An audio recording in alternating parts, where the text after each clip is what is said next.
జిల్లాలోని గుత్తి, గుంతకల్లు, పెదబడుగురు మండలాల్లో ఎరువుల దుకాణాలపై విజిలెన్స్ అధికారి భాస్కరయ్య నేతృత్వంలో మెరుపు దాడులు నిర్వహించారు. అధికారులు దాడులు చేస్తారన్న సమాచారం తెలియడంతో చాలా వరకు ఎరువుల దుకాణాల యాజమాన్యాలు షాపులకు తాళాలు వేసి వెళ్లిపోయారు. కొంతమంది దుకాణదారులకు విజిలెన్స్ అధికారులు ఫోన్ చేసి దుకాణాలు తెరవాలని చెప్పినప్పటికీ యజమానులు విజిలెన్స్ అధికారులు సహకరించకపోవడమే కాకుండా ఊళ్ళో లేము, దూరంగా ఉన్నామంటూ అధికారులు తెలిపారు. దీంతో విజిలెన్స్ అధికారులు గుత్తిపట్నంలోని శ్రీనివాస ఎరువుల దుకాణానికి ఉన్న ఒకవైపు షట్టర్కి విజిలెన్స్ అధికారులు తాళం వేశారు. ఎన్ని రోజులు తప్పించుకుని తిరుగుతారో చూస్తామన్నారు. అదేవిధంగా మూసివేసిన దుకాణాల యజమానులకు వారికి సంబంధించిన లైసెన్సులను సరెండర్ చేయాలని ఆదేశించారు. దీంతో పక్కనే ఉన్న శ్రీ వెంకటేశ్వర ఎరువుల దుకాణాన్ని తనిఖీ చేపట్టారు. అదేవిధంగా పెదబడుగురు పట్టణంలోని ఆదిత్య ఎరువుల దుకాణంలో తనిఖీలు నిర్వహించారు.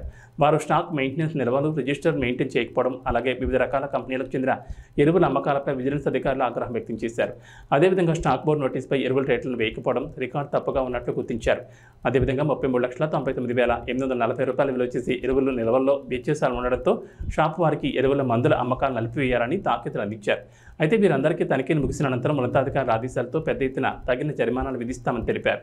ఈ దాడుల్లో విజిలెన్స్ అధికారి భాస్కర్తో పాటు ఏడీఏ వెంకటరమణ, ఏవో మల్లిక, ఏఈఓ భగవాన్, జేడీ కార్యాలయ టెక్నికల్ సిబ్బంది బాలునాయక్ పాల్గొన్నారు.